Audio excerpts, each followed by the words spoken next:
des parchiotes, parfois, desquels on peut être fan. Ça arrive, non? Chacun peut être fan de son truc, il y en a qui sont fans d'une série, il y en a qui sont fans de... On est bon Ouais, très bien. Chacun est fan par rapport à son histoire, bon. Encore, je vous avoue que la paracha de cette semaine, c'est une paracha qui ouvre sur tellement de sujets qu'honnêtement, personnellement, je suis un peu fan. Ça veut dire que c'est une paracha qui est tellement riche et qui va pouvoir nous emmener, nous construire vers notre thème, que quelque part, ce que je vous propose, c'est simplement de prendre un petit peu ce train vers l'espace de la paracha et commencer à la découvrir au fur et à mesure. Pourquoi est-ce qu'elle est exceptionnelle comme paracha? Parce que c'est une paracha qui est fantastique et en même temps dramatique. C'est une paracha catastrophique ce qu'il va y avoir cette semaine. Je ne sais pas combien, je sais que comme d'habitude, vous êtes tous au minyan de 7h30 du matin, chaque matin en train d'écouter la lecture de la Torah. Okay, moi j'arrive qu'au minyan de 9h, donc on ne se croise pas. Et... Là, j'y arrive, comme ça. Elle est tellement concentrée sur la lecture de Torah qu'elle a oublié de le revoir. Et au final, quand vous regardez ce texte, c'est un texte dans lequel il y a au fond une histoire qui est fondamentale pour l'histoire du peuple juif. Et je veux vous restituer maintenant. Je ne sais pas si vous voyez un petit peu, on a besoin vraiment de garder en tête qu'est-ce que la Torah veut construire. Chaque fois qu'on commence nos cours, quand on parle un petit peu d'histoire juive, on est toujours en train de ressasser la même chose et de dire qu'il n'y a pas d'ordre chronologique dans la Torah. C'est-à-dire que la Torah n'est pas intéressée par te raconter une histoire sèche. La Torah, elle veut te construire quelque chose, elle veut t'emmener quelque part. Elle veut te transporter vers un message. Et on va voir qu'on a eu un livre de Bereshit, bon, création du peuple juif, un livre de Shemot, on l'avait déjà dit l'autre fois, donc on va vraiment le faire rapidement. Un livre de Shemot, le peuple d'Israël. Alors là, je m'excuse, le premier, on l'avait défini comme racine du peuple juif, pour reprendre le bon terme. Okay, le second livre, c'est descente en Égypte, sortie d'Égypte, création du peuple. Et construction du tabernacle, donc de la présence divine à l'intérieur du peuple. Okay. Troisième livre, c'était le livre des Corbanotes. Alors on l'avait appelé le livre de l'Alliance. On l'avait appelé ce livre de la construction de la relation entre le peuple juif et Dieu. Et là, on arrive dans le quatrième livre. Et ce quatrième livre, on avait fait un cours entier pour pouvoir le définir, mais ce n'est pas ce qui m'intéresse ce soir. Ce quatrième livre, il commence et on compte le peuple juif. On compte le peuple juif dans le livre de Bamidbar. Et on compte et on regarde combien il y a de juifs et comment ça se passe et on les organise. Vous vous rappelez qu'on avait parlé des drapeaux? Et chaque groupe va avancer d'une certaine façon dans le désert, c'est-à-dire que quoi? Que chacun a sa place. Chacun a un rôle à jouer. Et là on avance, Bamidbar, Nassau, on va faire la même chose pour les Lévites. Comment ils se déplacent, qu'est-ce qu'ils font, c'est quoi le rôle de chacun, c'est quoi ce qu'il doit faire, qu'est-ce qu'il doit porter, qu'est-ce qu'il doit organiser. Et après on avait commencé à inaugurer le Mishkan, on arrive dans la troisième paracha qui est celle dont j'ai envie de parler ce soir, c'est celle de Léa Aloutra. Alors peut-être que... Pardon? De la semaine dernière. Pour les Français, c'est cette semaine qui va venir. Okay, pour les Israéliens, c'est celle de la semaine dernière. Ce qui est sûr, c'est que ce que je veux que vous reteniez, chacun qui a plus compris, moins compris, c'est qu'au final, on a un peuple juif, je ne sais pas si vous êtes au courant, qui est sorti d'Égypte, et qui maintenant se retrouve dans le désert et s'organise pour avancer, c'est tout ce qu'il faut retenir. Et il commence à se dire, tu sais quoi, maintenant qu'on est dans le désert, comment on se déplace? Comment on avance? Et plus que ça. Comment est-ce qu'on avance? Parce que la prochaine étape, c'est quoi? C'est la terre d'Israël. On sort dans le désert, on arrive, et on sait très bien que la prochaine étape, là maintenant qui a besoin d'être la nôtre, c'est l'entrée du peuple d'Israël sur sa terre. Alors vous allez m'arrêter, vous allez dire, mais je comprends pas. De ce que je me souviens, à ce qui paraît entre la sortie d'Égypte et l'entrée du peuple d'Israël sur sa terre, il va y avoir 40 ans dans le désert. C'est les fameux 40 ans dont on parle souvent dans le désert, assez connus. C'est vrai, mais en même temps, vous avez juste oublié un petit détail, c'est que pour l'instant, les 40 ans n'existent pas. Parce que les 40 ans vont être suite à une histoire qui va se passer après. Donc remettez-vous dans la situation, on sort d'Égypte. On sort d'Égypte, c'est magnifique, on sort en Nissan. 6 mois après, alors 2 mois après, on fait les choses dans l'ordre, on reçoit les tables. Et une fois qu'on a reçu les tables, il y a un problème, on casse les tables de la loi, Moshe il remonte, etc. On reçoit les secondes tables. Tout le monde me suit jusque-là? Deuxième table de la loi.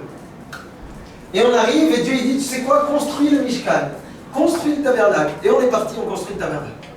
Et on avance, ça nous prend la Lévadie. On arrondit 6 mois à construire, on arrive au Pessah presque de l'année d'après. Ok, vous me suivez, un an pour l'instant, on a fait un an. Le Pessah de l'année d'après, on a inauguré le Mishkan. C'est beau? Une fois qu'on a inauguré le Mishkan, on va faire le Korban Pessah. Je vous dis que si on est sorti d'Égypte, ça veut dire qu'on avait fait le sacrifice de l'agneau pascal, le Korban Pessah. La première année dans laquelle on est sorti d'Égypte, on refait en souvenir de la sortie d'Égypte. Et c'est ce qu'on fait dans le désert. Maintenant qu'on a fini toute cette histoire, on a fini, on est prêt, on a construit le Mishkan, tout est prêt. Et on se déplace dans le désert, qu'est-ce que Dieu il attend?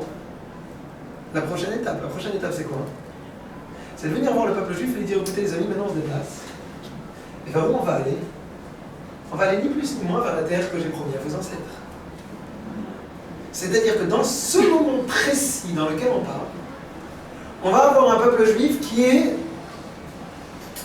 dans un moment presque extrême de grandeur, de gloire, d'aboutissement. Vous imaginez? Il y a Abraham, Yitzhak et Jacob, les patriarches qui ont construit le peuple juif, qui ont mis les racines, les 12 tribus, on descend en Égypte, l'esclavage, la catastrophe, on sort d'Égypte. Allez hop, un an de préparation et on rentre en terre d'Israël, elle n'est pas magnifique l'histoire. Elle n'est pas magnifique. Tout ça, ça se passe dans la paracha de cette semaine. C'est-à-dire que dans la paracha de cette semaine, l'histoire qu'on raconte, ce sont les derniers mouvements du peuple juif pour rentrer en terre d'Israël. Alors, il y a plein de détails qu'on pourrait analyser, mais qui nous feraient perdre le fil conducteur. Qu'est-ce qui se passe au moment où, en final, tu as envie de prendre un peuple, le construire et l'emmener sur sa terre? C'est quoi les derniers préparatifs? Qu'est-ce que tu fais? Qu'est-ce que tu mets dans tes valises? C'est quoi les messages essentiels que tu as besoin de donner au peuple? Et là, si on reprend, ben on nous dit, écoutez, on nous dit, écoute Moshe, sache que tu vas faire le Korban Pessah comme on vient de le dire. Et après, ce que tu as besoin de faire, c'est un truc assez bizarre. Vaïdaber Hashem et Moshe, Dieu il parle à Moshe. Il lui dit, Aselecha chatzotzrot kesef. Bon, traduction. Fais pour toi des trompettes d'argent. Ok. Pourquoi est-ce qu'on a besoin des trompettes d'argent au temple? C'était pas qu'au temple qu'on avait besoin. C'était pour? Non. Alors sachez que si on sonne une fois dans la trompette, ça veut dire qu'il y a un rassemblement des princes d'Israël, uniquement les princes, de chaque tribu. Il y avait un prince, une sorte de représentant général de la tribu. Et si on sonne 2 fois, qui est-ce qui est appelé? Pardon? Tout le peuple d'Israël. Tout le peuple d'Israël. Donc en deux mots, si vous voulez, les trompettes d'argent, traduction, la sonnerie de rassemblement. Une sorte de grande sonnerie de rassemblement du peuple juif, en fonction de si on va sonner comme ci, si on va sonner comme ça. Et sache qu'il rajoute, et il te dit que s'il y a telle sonnerie, dans un cas de guerre où vous faites attaquer, il y aura une autre sonnerie à faire. Ok, c'est bien, c'est important. C'est Moshe qui... Non, c'est pas Moshe. Moshe a besoin de les fabriquer. Ce qui sonne après, c'est le Lévi. Ils sonnent. On a besoin d'avoir des trompettes d'argent. C'est un petit peu comme si demain je vous dis à mes élèves, écoutez, il y a une alarme qui va... Comme dans une école en fait. Il y a une alarme, c'est l'alarme incendie. Il y a une alarme, c'est l'alarme de la fin des classes. Il y a une alarme, c'est la fin, c'est la pause. Il y a une alarme, c'est la rentrée en classe. Ok, on a compris. Et on a compris, bon, a priori, ça a l'air d'être logique. Mais le problème, c'est que ce genre de choses, vous ne les mettez pas dans n'importe quel endroit. Il y a des sujets, il y a des règles que la Torah a besoin d'aborder. Je comprends. Mais tu peux pas me l'aborder n'importe où. Si tu me l'abordes dans un moment aussi fantastique que dramatique, l'histoire du peuple d'Israël qui doit rentrer tout de suite sur sa terre, bon, ça veut dire qu'il y a une raison que tu l'aies mis là-bas. T'es pas dit, tu sais quoi, j'ai oublié de raconter l'histoire des sonneries, donc on vient la balance ici, il y a de la place. Là, on parle un peu de sonneries, qu'est-ce qui se passe? C'est important, hein? C'est important. Mais c'est pas parce que je m'en suis rappelé maintenant. L'histoire de la sonnerie, pour pouvoir commencer à répondre. J'ai envie de vous dire que ce qui se passe là maintenant, il y a un texte du Talmud exceptionnel qui dit la chose suivante, il dit, écoute, sache que tous les ustensiles fabriqués pour le tabernacle par Moshe, à l'époque de Moshe, ils sont à usage multiple. Ça veut dire que si tu vas te retrouver, toi, je sais pas, dans 150 ans, en terre d'Israël, allez, dans 200 ans, comme ça on arrive presque à Shlomo HaMelech, le roi Salomon. Tu construis un temple, et tu te dis, tu sais quoi, allez, dans le temple, on va mettre le menorah, qu'on a conservé, c'est la menorah que Moshe il a fabriquée. C'est pas mal, non? C'est bien, hein? Mais la menorah, le candélabre que Moshe a fabriqué, super. C'est bien. Tu as envie d'utiliser, je sais pas quoi, un autre ustensile que Moshe a fabriqué, mais utilise. Ça fait classe, vous imaginez si demain, à Hanouka, j'allume les bougies de Hanouka dans un candélabre qui a appartenu à un rabbin très ancien de l'époque et qui l'avait fait fabriquer pour lui. T'as un sentiment d'appartenance à une histoire, à une suite. Et c'est valable pour tous les ustensiles du temple. Tous les ustensiles du temple, si tu as envie de les réutiliser, tu peux. Il y a une exception. Une exception. Un ustensile que Moshe a fabriqué qui est inutilisable pour la suite. Et j'imagine que vous pouvez vous en douter. C'est nos chères trompettes. Nos chères trompettes d'argent que Moshe fabrique ne sont pas utilisables pour les générations qui vont suivre. Ça, c'était un usage unique. Moshe les utilise dans sa génération. Après, tu peux les mettre en musée, mais tu ne peux plus les utiliser. Tu peux les conserver, tu peux les mettre sous une vitrine. Mais les trompettes d'argent que Moshe a fabriquées n'ont pas le droit d'être utilisées une autre fois dans l'histoire. C'est réservé à l'époque Moshéenne, on pourrait l'appeler. C'est réservé à une époque. Et là maintenant, honnêtement, on a deux grosses questions sur le texte pour faire le vote. On a compris, et je veux vraiment que vous me suivez dans la suite de mes idées, parce que c'est vrai qu'il va y avoir beaucoup de sujets. À un moment, on peut penser qu'il n'y a pas de fil conducteur. C'est pour ça que j'ai envie de reprendre quelques fois et que vous puissiez comprendre vers où je vais. On a compris qu'on était dans un moment dramatique, exceptionnel. Dramatique, c'est pas encore. Pour l'instant, exceptionnel. On a compris qu'on est sorti d'Égypte, qu'on est construit, qu'on avance, qu'on se prépare dans le désert pour rentrer en terre d'Israël. On était clair. On a compris que cette paracha, c'est le moment dans lequel on dit, là, on y va. On rentre. Il y a Moshe à notre tête, il y a le peuple d'Israël qui est prêt, on a construit le tabernacle, là, on rentre. Et on a compris qu'à ce moment-là, on t'arrête. On te dit, si ça ne te dérange pas, tu peux fabriquer des trompettes d'argent. Ah, ok, d'accord. Et des trompettes d'argent pour assembler. Première question qu'on s'est demandé, quel rapport tu commences à te rappeler des trompettes d'argent ici?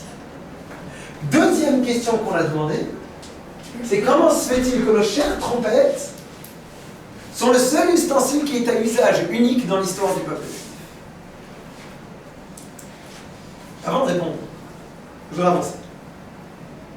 Je dois avancer et qu'on puisse, si vous voulez, avancer un petit peu dans le texte et après faire un pas en arrière et regarder comment ce texte s'organise.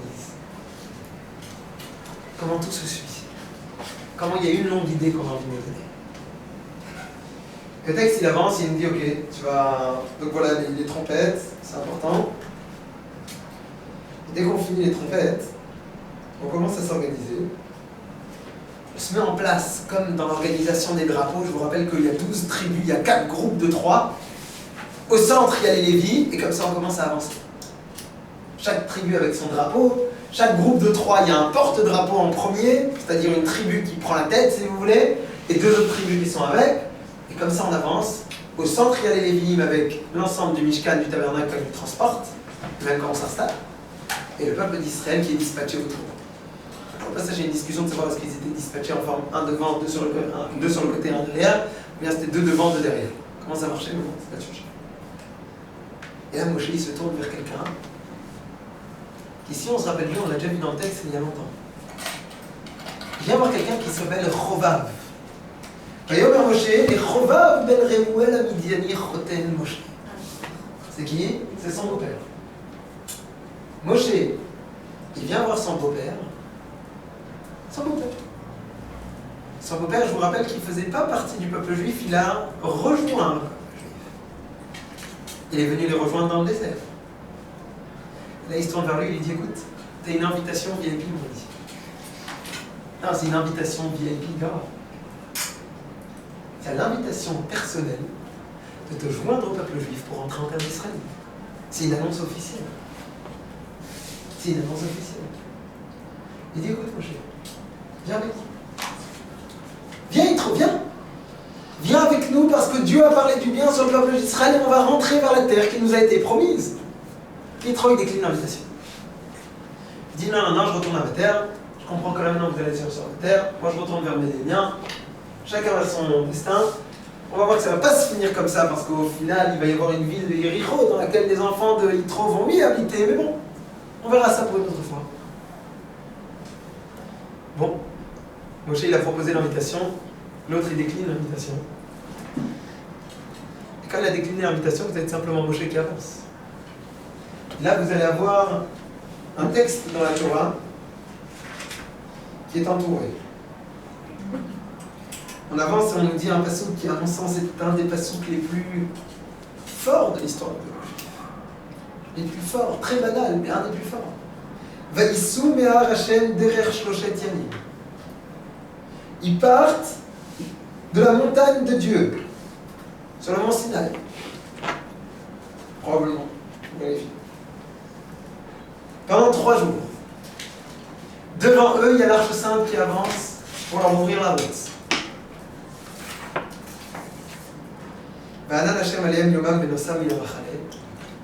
Il y a les colonnes de nuée qui accompagnent le peuple juif, et on est dans le désert.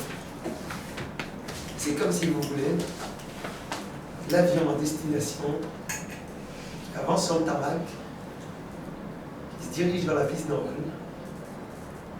Et là on nous dit Vaïbinso Aaron, Vayomer Moshe, Kuma Hashem, Yafutsu Olivecha, Vianus Olivecha Mipanecha, Unocho Yomar Shuva Hashem, Vous avez 2 versets qui sont entourés, qui sont mis entre parenthèses. Il y a des façons d'écrire dans la Torah.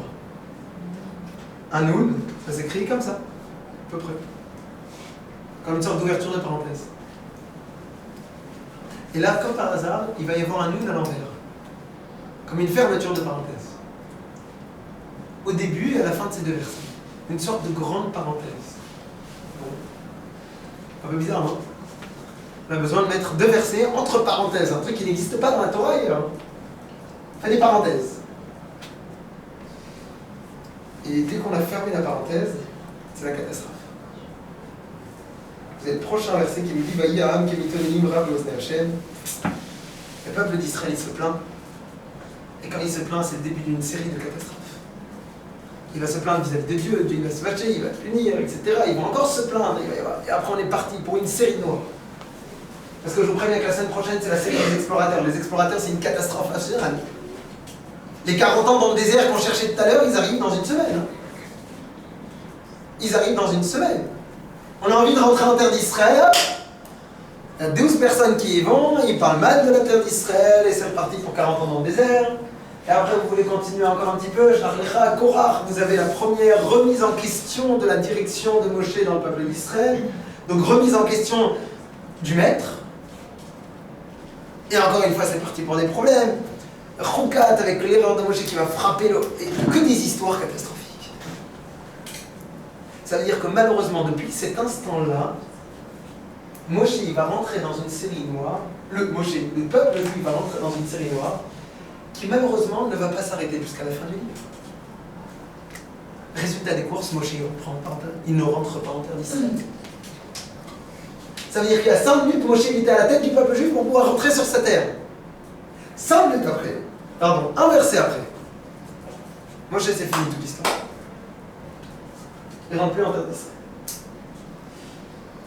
Maintenant qu'on a compris tout ça, on va commencer à aborder le thème. Parce que notre thème, il se cache ici dans le texte. Réussir à éviter le danger de ne pas être soi-même. J'ai besoin de construire cette histoire pour comprendre c'est quoi l'état du peuple juif et apprendre. Mais avant ça, j'ai envie de faire continuer ma petite introduction, qui en fait n'est pas une introduction, c'est une première partie du cours. On a vu cette histoire. Ben nous, on remonte un petit peu à nos trompettes. C'est quoi les trompettes d'argent? Trompette d'argent, c'est les moments dans lesquels tu vas faire Chatzotzot Keser. Comme ça s'appelle en hébreu. Chatzotzot. En hébreu, comme on dit aujourd'hui une trompette. Non, c'est des trompettes. Chatzotzot. En hébreu moderne, vous voulez acheter une trompette. Ok. Et quand mon fils il joue sur le petit jeu sur lequel il a besoin d'appuyer, ça fait du bruit. Alors, et hop, il appuie sur la petite trompette, et après tu entends, ça, et hop, ça chante comme une trompette. C'est des mots modernes. C'est bon? C'est là que j'ai pu confirmer que c'était des mots modernes, parce que sinon, dans mon vocabulaire au quotidien, même si je parle hébreu, je ne vais pas parler. J'ai plus rarement l'habitude de parler de trompette. Et vous avez Moshe qui va utiliser ces trompettes. Les trompettes, dans Shimshon Raphaël Hirsch dans son livre, écrit que Chatzotra, ça vient de la même racine que. Allez, les ulpan. Khatser. Quel rapport entre une Chatzotra et un Khatser? Une cour. Quel rapport? Une Chatzotra, c'est quoi? Un Khatser, c'est quoi? C'est ce qui entoure un centre. Si j'ai une cour, ça veut dire qu'il y a quelque chose au centre. Sinon, ça ne s'appelle pas une cour, ça s'appelle un terrain vague. Si j'ai une cour, c'est parce qu'il y a une maison qui est construite autour, au centre. Pour pouvoir avoir un extérieur, j'ai besoin d'avoir un point central qui est en train de me définir. Ah, c'est un message qu'on va commencer à prendre. Une Chatzotra qui va rassembler le peuple juif, ça veut dire que j'ai quelqu'un au centre qui a un message et qui va rassembler le peuple. Quand Moshe il va appeler, quand les Lévites vont sonner, ils vont appeler tout le monde. Pourquoi est-ce qu'ils appellent? Parce qu'il y a un centre. Et ce centre-là, c'est celui duquel on va avoir un message à transmettre. Et autour de ce message-là, tout le monde a besoin de se rassembler. Il y a un point central. C'est la maison du centre. Dire qu'ici, on est en train de nous dire quelque chose de très fort. On est en train de te dire sache. Sache. Que quand le peuple d'Israël va avancer, les trompettes de Moshe ne peuvent jamais être réutilisées. Pourquoi? Parce que les trompettes de Moshe ne sont qu'à usage unique. Et dire pas le Rav Shimshon Raphaël qui développe ça, c'est que c'est-à-dire que la façon dont Moshe va présenter la Torah dans sa génération sera à message, à usage unique. Et ça, c'est une idée fondamentale. Ça, c'est une idée qui est explosive. C'est-à-dire que la façon dont tu vas transmettre l'histoire du peuple juif, sache que dans telle génération, ça ne correspond pas à la génération d'après. La Torah reste la même. Le message, il reste identique. La façon de le présenter, c'est très différent. Pour prendre un exemple grossier, la nourriture qu'on mange pour une bonne partie aujourd'hui, c'est des légumes peut-être qu'ils avaient aussi il y a 50 ans, il y a 100 ans, il y a 150 ans. Est-ce qu'elle est présentée de la même façon? C'est le même légume. Le message qu'on a besoin d'avoir, la langue qu'on a à avoir. Quand vous apprenez à l'école l'anglais, on va apprendre l'anglais comme on a appris l'anglais il y a 10 ans, il y a 15 ans, il y a 30 ans, il y a 50 ans. Et jusqu'à aujourd'hui, dans certains systèmes un peu bornés, dans lesquels on va apprendre par cœur les verbes irréguliers. Tu peux être certain qu'une chose il y aura. Les verbes irréguliers ils connaîtront, mais par contre parler anglais, probablement jamais. Moi qui suis fier de ne jamais avoir appris les verbes irréguliers, je pense que je parle anglais aujourd'hui. Bon, je sais pas c'est quoi les verbes irréguliers. Mais je prononce comme il faut. Ça veut dire que ici, ce qu'on nous dit, c'est que la Torah reste la même. Mais tu as besoin de réussir à t'adapter fonction du milieu dans lequel tu es. Les trompettes de Moshe qui annoncent le rassemblement du peuple sont des trompettes qui sont en train de te dire sache que la Torah elle reste identique, mais tu as besoin d'avoir une façon de la présenter. Tu as besoin de savoir qui est ton public. Tu as besoin de comprendre la génération dans laquelle tu évolues et de t'adapter à la génération dans laquelle tu évolues. Je m'excuse de dire, il y a 400 ans. Il y a 400 ans. Il y a 500 ans. Venez, on fait pas trop loin, 500 ans.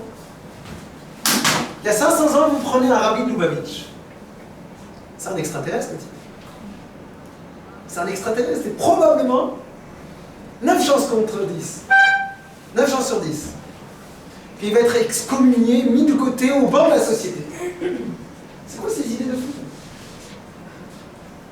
500 ans, tu viens avec un message pareil de dire on va aller chercher les juifs, mais d'où tu sors? D'où tu sors? Et très probablement qu'il aurait été mis au bord de la société. Et pourtant il arrive, il connaît sa génération, il dit maintenant on va changer. Maintenant on va changer. Maintenant, on va comprendre qu'il a besoin de s'adapter au peuple juif. Et puisque j'ai une nouvelle génération, donc j'ai besoin de faire en sorte que cette nouvelle génération elle puisse recevoir un message, le même message, identique à 100%. Mais un message qui va pouvoir réussir à trouver du répondant. C'est-à-dire qu'ici, on commence à voir la première mise en place de quoi? De la construction d'une personne qu'on va connaître. Ici, on va commencer à voir peut-être les fondements d'une histoire dans laquelle on a envie de nous dire, regarde, rester identique dans toutes les situations, c'est peut-être pas la solution. La même personne profondément avec les mêmes valeurs, oui, et je précise parce que je veux surtout pas que ça soit mal compris. La même Torah, les mêmes valeurs, la même halakha, la même loi, la même tout. Il n'y a aucun changement là-dessus. Les mêmes lignes qui définissent l'identité du peuple juif. Infranchissables. Mais ces lignes-là, quand tu as besoin de les mettre dans un papier cadeau, il faut que tu adaptes le papier cadeau. Pourquoi est-ce que tu as besoin d'adapter le cadeau? Parce que tu as des êtres humains en face. Et parce que tu ne peux pas faire fi de l'évolution du monde, de l'évolution des personnes et de l'évolution des sociétés. C'est intéressant de voir que le texte, il y a des milliers d'années, il nous dit, sache que le seul ustensile qui ne sera pas réutilisable, c'est les trompettes. C'est celui qui est en train de donner un message. C'est-à-dire, prends conscience que quand tu as envie de partir à la découverte de toi-même déjà, bien ce toi-même-là, c'est pas le même toujours. C'est un toi-même en évolution.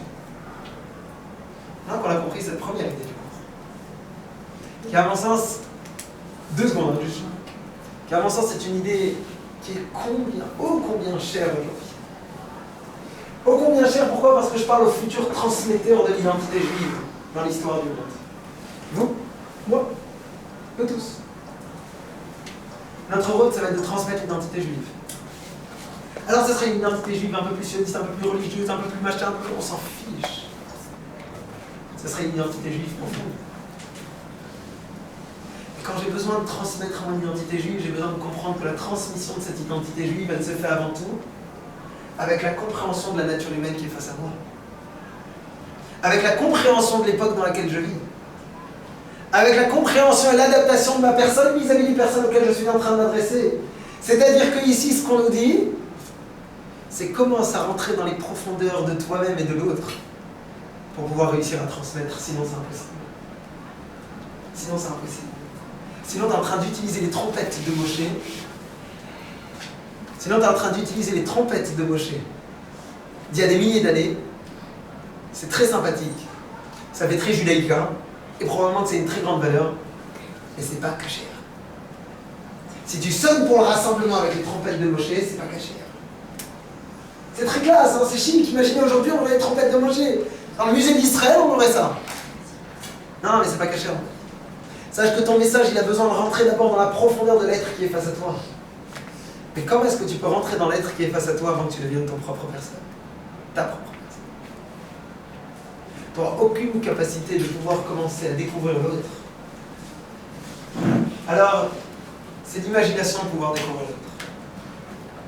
C'est l'imagination de se dire parfois que quand j'ai pas envie de m'affronter à un chantier qui est un peu trop compliqué, à savoir le mien, ben je m'attelle à des chantiers qui sont celui des autres. C'est connu. Ça arrive.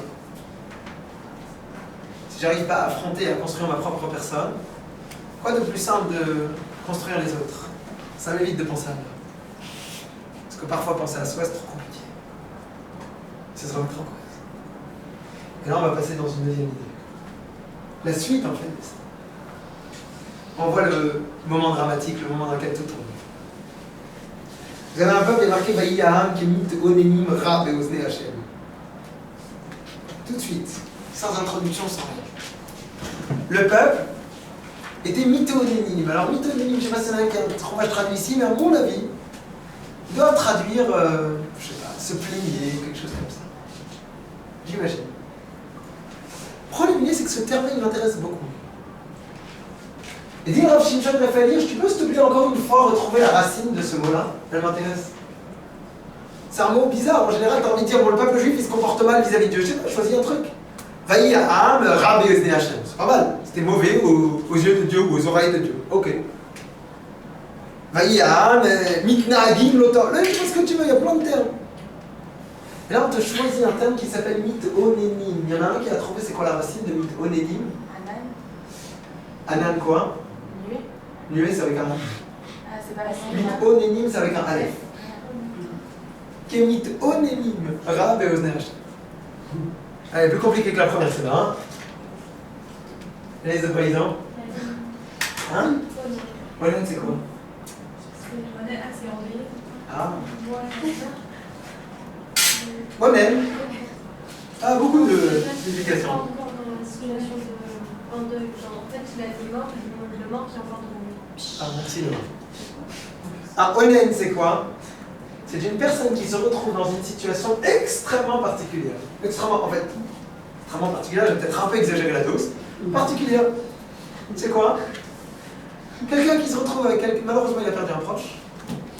Et quand il a perdu un proche, bon, il ne l'a pas encore enterré. Et donc c'est cette période dans laquelle on n'est rien. T'es pas encore en deuil parce qu'on ne peut pas te consoler, parce que le mort il est encore là. Mais en même temps, il est oui en deuil parce qu'il y a un mort.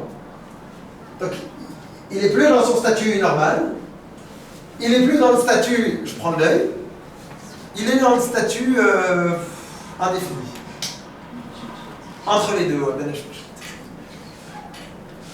c'est un statut qui est à tel point que c'est un statut compliqué, c'est un statut dans lequel on te demande de ne rien faire. Vous savez que, je me rappelle quand mon père a perdu son père, ça m'a fait très bizarre. Parce que j'étais dans la voiture, bien évidemment, il est décédé pendant la nuit, mon grand-père, donc ils n'avaient pas mangé toute la nuit, je ne pense pas qu'il ait pensé à manger un repas. Et directement le matin, moi j'étais parti sur place, et j'étais allé donc, les emmener pour aller de la ville où il était vers Jérusalem pour l'oraison funèbre. Et bon, mon père, normalement, ça reste un être humain, il a besoin de manger. Tu ne peux pas passer depuis la veille dans laquelle c'était en train d'être la faim et la nuit dans laquelle il décède, normalement, tu as besoin de manger, sinon tu ne tiens pas. Là, je me rappelle, j'avais du chocolat dans la voiture, je me rappelle. Je donnais à mon père. Et machinalement, il commence à faire la bénédiction. Je dis, papa, je te rappelle que on ne fait pas la bénédiction. On ne fait pas la bénédiction. Un onen, c'est quelqu'un qui ne fait pas les mitzvot. Il ne fait pas les mitzvot. Il ne fait pas les tefilin. Il ne fait pas la prière. Il ne fait pas le schéma. Il ne fait pas les bénédictions. Il mange, il ne fait pas le birkat hamazon. C'était un peu une situation. Il fait des déilés. Pour l'instant, non. Faire des déilés, c'est possible. Mais une fois qu'il est enterré, Faire des déilés, c'est Ah possible. ouais, mais généralement on commence tout ça après. une fois qu'il est enterré, Mais non, on va pas faire. Sinon après ça va devenir soirée Ashkenaz. Tout ça pour dire que quoi? Qu'au final, ce choix de terme, il est un peu particulier. Tu me parles de Kimit Onéim Rab Ozne Hashem. C'est quelqu'un qui se retrouve dans une situation de onimut, de semi-deuil, on va l'appeler, pour faciliter le cours. Quel rapport? C'est quoi la... Bah, parce que l'animal, Avec quoi? il se plaignait Pas encore. Ah. peut-être c'est parce qu'ils sont sortis. Ils vont se plaigner par rapport à la malle, mais la malle est mythonémie, c'est pas la chose. En Égypte, ils étaient bien esclavages. Ils étaient juifs. Mais c'est ce qu'ils vont dire après. Ils vont dire on était bien en esclavage, hein, là-bas on mangeait bien. Non, mais Alors attendez, venez on continue le texte, parce que ce que vous dites c'est pas là du tout. Qu'est-ce qu'ils disent là maintenant? Je m'excuse. Ils viennent voir Dieu, et ils sont mythonémim ra, donc devant Dieu. On l'a dit, c'est un terme très bizarre, qui est choisi ici, qui parle d'une situation très particulière dans le deuil. Ok. Et là, hein, ils viennent voir Moshe, ils disent ah, qui va nous donner à manger de la viande? On se rappelle en Égypte, hein, quand on mangeait des kishouim, des avatirim, alors je ne sais pas si c'est exactement la même chose que ce qu'on a de nos jours, mais ça ferait une traduction des courgettes, des pastèques. Khatir, je ne vois pas comment traduire. Betsalim, c'est des oignons, et des choumines, c'est de l'ail. Bon. Ok, merci pour les recettes. Alors, je peux vous dire qu'est-ce qu'ils sont en train de dire dans le texte, en fait. C'est comme si, vous vous rappelez qu'on a fait, c'était à Tel Aviv, je ne sais pas qui était pas là, le soir de Yom HaShoah, on fait un Erev Zikaron, comme ça. Et donc, il y a un rescapé de la Shoah qui vient témoigner. Alors, ce serait pas mal de voir, une année, un petit rescapé de la Shoah qui vient, et qui vous dit, vous savez quoi? Ah, je me rappelle à Auschwitz, quand on mangeait, la bouffe, elle était gratuite. C'est ce qu'ils disent. C'est la même chose. On se rappelle à Auschwitz, hein, quand on avait notre gamelle et on recevait notre soupe, c'était gratuit, hein, on ne payait pas. Ouais, c'est sûr. On a juste oublié que tu étais à Auschwitz, tu vois, petit détail. Et là, on se rappelle, on est devant Moshe, on dit, on se rappelle en Égypte comment on mangeait bien gratuitement. Hein.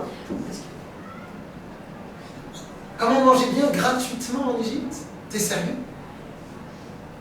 T'étais pas un peu esclave, ça? Et il y avait pas un petit bug au passage? Je sais pas bien qu'on te nourrissait gratuitement. Ouais, on te nourrissait gratuitement parce que t'étais un esclave. T'étais un moins que rien. T'existais pas. Et puisque tu n'existais pas, on te donnait à manger comme... Oh, une vache aussi, elle mange gratuitement. Un animal, il mange gratuitement. Mais tu as vu la situation dans laquelle tu étais? Quand tu viens voir Moshe, tu dis, je me rappelle en Égypte, on mangeait gratuitement, t'es sérieux? De quoi tu parles? Et ici, au final, le mythe Onen, c'est la personne qui se retrouve dans une situation dans laquelle il n'y a pas de personne. Il n'y a rien. Il y a une sorte de grand trouble. Et non seulement un trouble, mais il y a un deuil. Et le premier deuil, c'est un deuil sur lui-même. Le problème du peuple juif dans cette situation, c'est qu'ils sont en deuil. En deuil sur qui? Sur leur personne. Parce que le peuple juif se retrouve dans une situation dans laquelle, malheureusement, entre ce qu'il doit être et ce qu'il est concrètement, il y a un décalage tellement important que c'est la catastrophe. Ce malheur de ne pas devenir soi-même, c'est ça ce que le peuple juif est en train de vivre. Il est en train de vivre une catastrophe dans laquelle le moi n'a rien à voir. N'a rien à voir avec ce que je suis en train de vivre. Et ça, c'est la catastrophe. Il y a un tellement grand décalage entre le peuple d'Israël qu'on attend à un niveau quand même. On attend à un niveau de pouvoir rentrer en terre d'Israël, de pouvoir atteindre, de pouvoir être au final en extase, l'apogée de l'histoire. Et ce qu'ils sont prêts à devenir pour l'instant, c'est une catastrophe. Il y a un tellement grand écart qu'ils se retrouvent que mythonénime. Pourquoi mythonénime? Ils sont en deuil. Sur qui ils sont en deuil? Ils sont en deuil sur la propre personne. C'est pour ça qu'il est comme un onen. Non seulement dans une situation pas définie, t'es ni à droite ni à gauche, t'es pas vivant, mais t'es pas en deuil, t'es rien. Et même eux, ils savent pas ce qu'ils veulent. Et quand on ne sait pas ce qu'on veut, on commence à devenir illogique. On commence à devenir insensé. On ne sait plus ce qu'on fait. On ne sait plus ce qu'on raconte. On ne sait plus ce qu'on dit. On vient voir Moshe, on lui dit, écoute, on mange gratuitement en Égypte. T'es sérieux? De quoi tu parles? De quoi tu me parles? Non, mais Moshe, je t'ai pas compris. La personne qui te parle est une personne qui ne sait pas quoi faire d'elle-même. Il n'y a plus de logique. Et donc il va falloir que je me réfugie vers quelque chose. En l'occurrence, je me réfugie vers quoi? Vers la nourriture. Allez, c'est parti. Ah, on mangeait bien, on avait des plats, on avait des trucs, on avait... Je sais pas, ça me rappelle pas une époque. Ah, ça me rappelle une époque qui est assez proche, qui est celle dans laquelle on vit. Dans laquelle tu as besoin de savoir... Le fait qu'il y ait un guide Michelin, ça ne me dérange pas. C'est bien. Tu as envie de sortir, tu sais où tu sais. Pas comme certaines situations dans lesquelles ma femme me dit on sort et... Il faut chercher sur les groupes WhatsApp où est-ce qu'on sort. Les ambiances, je ne connais pas. Et j'ai d'autres ambiances, je vous rassure, mais un resto, je connais pas. Et là, ils viennent. Mais par contre, ce qui me dérange, c'est qu'il y ait des voyages organisés en fonction du guide Michelin. C'est-à-dire qu'on va organiser un voyage dans lequel le but, ça va être de manger. Le but, ça va être de manger. Ça va être on va manger parce qu'il faut manger. Non. Le concept, c'est de manger. C'est un plaisir aussi. C'est un plaisir. La question, c'est de savoir quand est-ce que le plaisir il est en train de prendre le dessus sur une histoire que j'ai besoin d'écrire. Et si le plaisir il se retrouve là-dedans, et que c'est l'essentiel de ce que je suis en train de faire, alors peut-être que je commence à être en décalage avec moi-même à un niveau Je ne sais plus exactement c'est quoi ce que j'attends de ma propre personne, à savoir peut-être une demande de spiritualité. Je suis en train de me perdre vers quelque chose qui est... Moshe en mangeait gratuitement d'Égypte. C'est-à-dire qu'il y a un manque de sens dans ce que tu racontes. C'est vrai. Mais quand tu n'es pas toi-même, tu racontes n'importe quoi. L'essentiel, c'est de pouvoir se réfugier dans quelque chose. Bien sûr que tu vas prendre du plaisir, bien sûr qu'on va prendre des soirées dans lesquelles on va faire un bon repas et on va kiffer, on va sortir dans un bon resto. Et on va travailler la présentation, on va travailler le plat, on va travailler les épices, on va travailler ce que tu veux. Mais est-ce que c'est ta vie? Au point où tu deviens insensé, où tu as, je comprends pas, tu as une manne, c'est gratuit, tu manges tous les jours. T'as faim? Non. Tu profites? Oui. Non mais Moshe, c'est pas le problème. Le problème, c'est que je suis en train de turler, je suis pas moi-même. Je suis en train de te dire, je ne sais pas quoi faire de ma propre vie. Donc je sais pas, donne-moi à manger. Ah, t'as à manger? Non, non, je veux pas. Je veux me plonger dans la nourriture. Pourquoi? Parce que je m'oublie. En fait, de regarder un bon film, tant mieux. Tant mieux. Mais, alors quand je dis à mon époque, c'est ça qui est comme une expression, mais c'est quand même pour dire que c'était vraiment il n'y a pas si longtemps. D'accord? Il n'y avait pas de série télé. Pourquoi tellement... Aujourd'hui, il n'y a presque plus que des séries. Pourquoi? Le temps de regarder des films. Mais pourquoi ça? Non, C'est trop court, parce que c'est plus court. Parce que j'ai pas le temps de m'oublier suffisamment. Parce que j'ai pas le temps de m'oublier suffisamment. Alors bien sûr, on va regarder des films. Ça va nous arriver, très bien. On va regarder une bonne série, tant mieux. Mais pourquoi est-ce que tu peux avoir là-dedans une possibilité de noyer sa propre personne? Dans laquelle la seule chose que je veux, c'est d'oublier complètement qui je suis. Dans laquelle je me dis que je peux passer quasiment tous les moments libres et tranquilles de réflexion que je puisse avoir vers quelque chose qui m'éloigne de moi-même. Et encore une fois, je ne veux pas du tout faire partie ou être entendu comme celui qui dit non, non, vous comprenez, nous on va se suffire de pain et d'eau, et on est toujours dans la spiritualité en train d'étudier des textes. Comme les êtres humains. Oui, on va kiffer la nourriture, on va se faire un bon resto. Oui, on va se faire un bon film. Oui, on va faire des vacances. Mais est-ce que ta vie, c'est les vacances? Ou les vacances sont là pour ta vie? Est-ce que ta vie, c'est la nourriture? Ou la nourriture, elle est là pour te faire vivre? Est-ce que ta vie, c'est se plonger dans un écran? Ou bien l'écran, c'est celui qui, de temps en temps, va peut-être te divertir? Ça, c'est la différence. On a un peuple juif qui est en train de se présenter à Moshe. Il est Kemito Oneni. Il est en deuil. Il est en perte de repère absolu. Pourquoi? Parce que Moshe attend de lui d'être à un niveau là maintenant. Et on espérait qu'il soit à un niveau du peuple d'Israël qui rentre sur sa terre. Le peuple d'Israël qui rentre sur sa terre, c'est quoi? Ça veut dire quoi ça, le peuple d'Israël qui rentre sur sa terre? C'est quoi la traduction? Ça veut dire quoi? C'est quoi? Juste on est rentré sur la terre, c'est bon? On a reçu? On a passé la frontière? Ça veut dire quoi rentrer sur sa terre? Ça veut dire qu'un peuple d'Israël qui rentre sur sa terre, c'est un peuple qui a la possibilité maintenant d'illuminer le monde à travers son comportement et son message. Voilà ce que c'est. Mais au passage, c'est voilà ce que ça va devenir si on travaille. Parce que pour l'instant, ceux qui ont quand même porté un niveau d'éthique dans le monde, pendant des générations entières et particulièrement pendant certaines générations dans lesquelles on ne pouvait pas dire particulièrement que le monde occidental était animé par une tellement grande éthique et morale. C'est le moins qu'on puisse dire. Et un peuple qui a travaillé, qui a porté cette éthique. Des valeurs de la famille. Des valeurs de partage. Des valeurs de l'intérêt que je vais porter aux autres. Des valeurs d'une société stable. Des valeurs d'effacement de ces... Comment on peut appeler ça? Ce gouffre qui peut séparer une société parfois entre une société plus riche et une société moins riche. Des valeurs de transmission. Toutes sortes de valeurs de morale.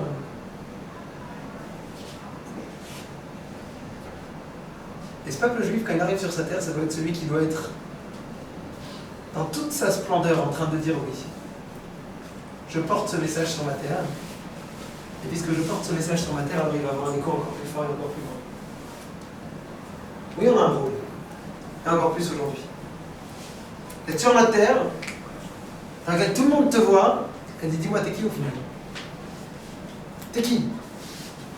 C'est quoi ta société? Toute ton histoire, ton concept, Torah, compagnie, juif, judaïsme, ça donne quoi exactement sur le terrain là? Quand vous organisez entre vous, ça donne quoi? On peut voir? C'est quoi le résultat pratique? Ou non, c'est que de la théorie, hein, c'est du concept. C'est quoi? Ça s'exprime comment?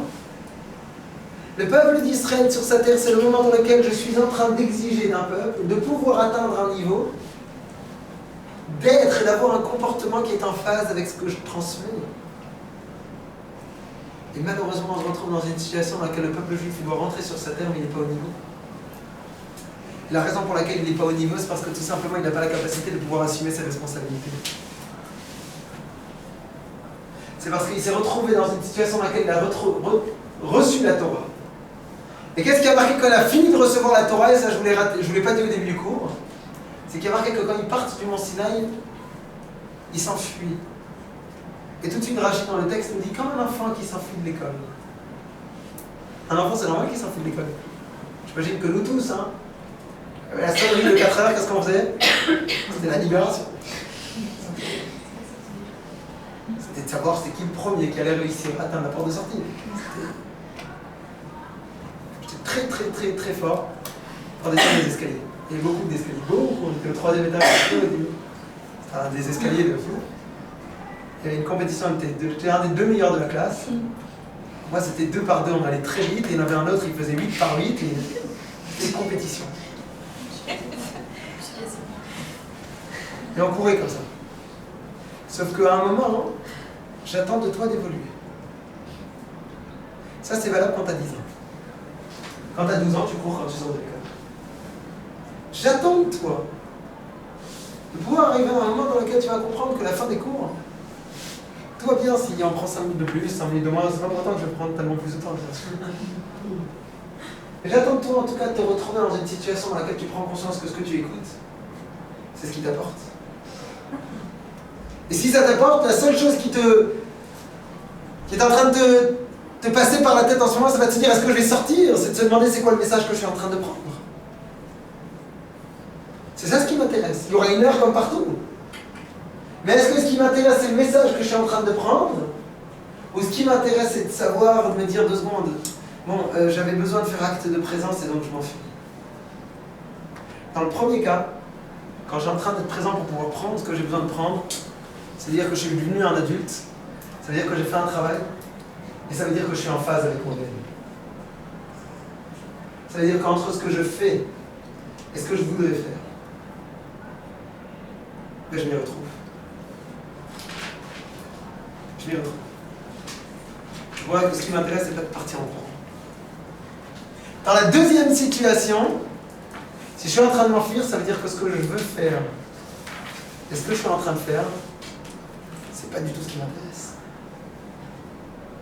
Le peuple juif, il arrive face au mont Sinaï et il s'enfuit du mont Sinaï. Il dit oulala, cette Torah-là. Est-ce qu'elle va pouvoir me laisser continuer à vivre comme je veux? Et donc dès que je peux m'enfuir, ça ne te dérange pas de ton magnifique événement sensationnel du don de la Torah, ça ne te dérange pas, je pars en courant. Et Rachid dit sur place que tu pars en courant comme un enfant qui s'enfuit de l'école. Ça veut dire que tu n'as pas suffisamment grandi pour comprendre que le message il est là pour toi. Et tant que tu n'auras pas compris que les batailles que tu entreprends elles sont pour toi, tu ne pourras jamais devenir toi-même. Tant que tu n'auras pas compris que ce que tu es en train de mettre en place comme effort, c'est pour toi et pour personne d'autre, comment tu veux grandir? Comment tu veux devenir toi-même? Comment tu peux te retrouver? Tu as un combat permanent entre celui qui a envie de devenir soi-même une profondeur, une grandeur, un adulte, et celui qui dit non, venez, on se coule douce, on part en courant de l'école. Mais tant que tu n'as pas résolu ce combat, comment tu peux devenir toi-même?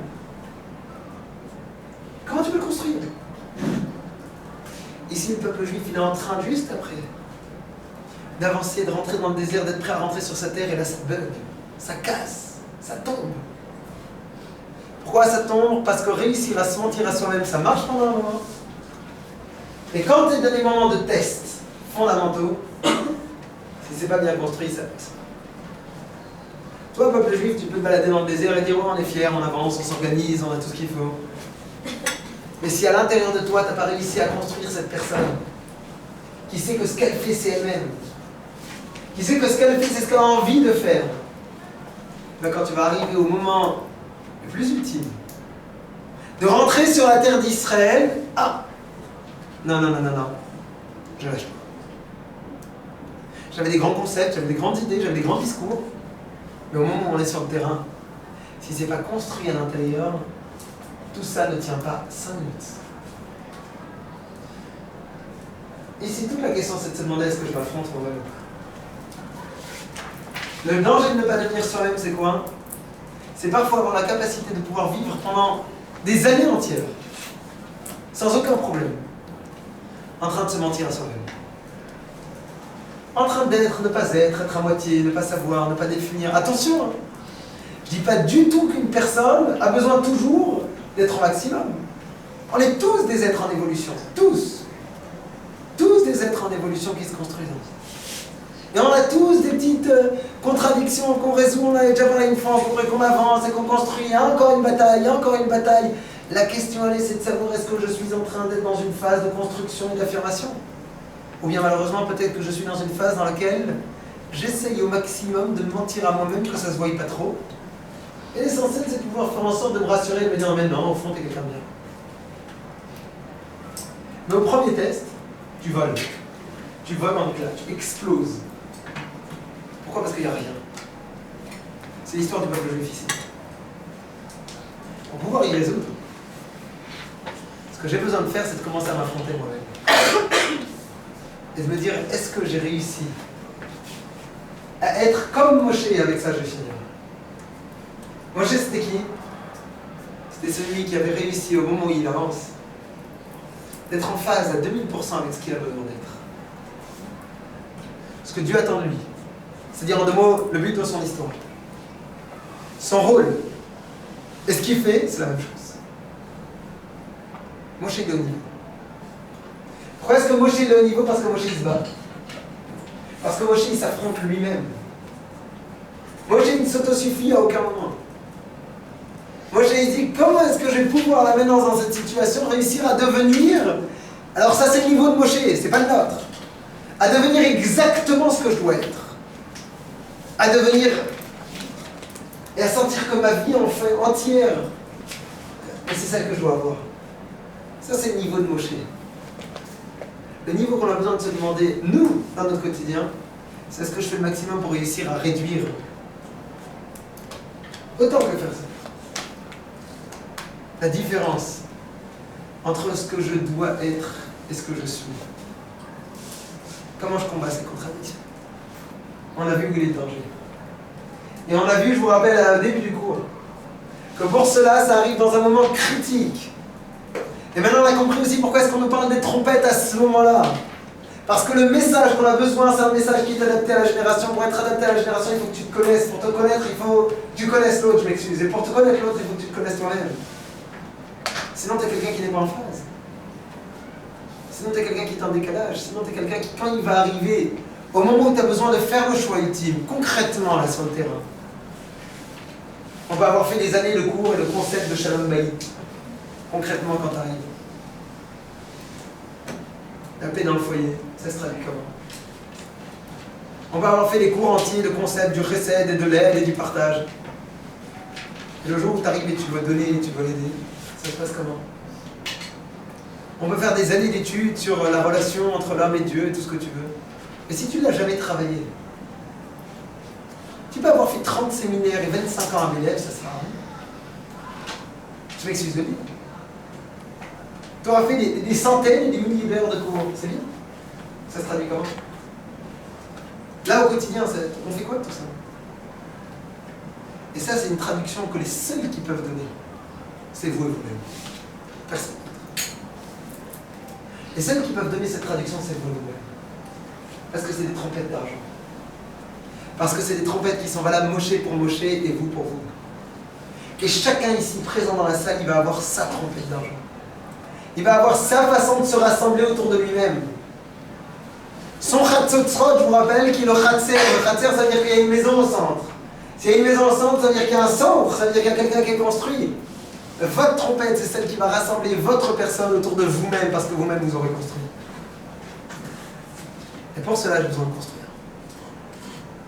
Pour cela, j'ai besoin de me dire dans tous les moments dans lesquels j'ai une possibilité de gravir un échelon, et de me dire qu'est-ce que je suis devenu, comment j'ai évolué, qu'est-ce que j'ai fait de tout ça.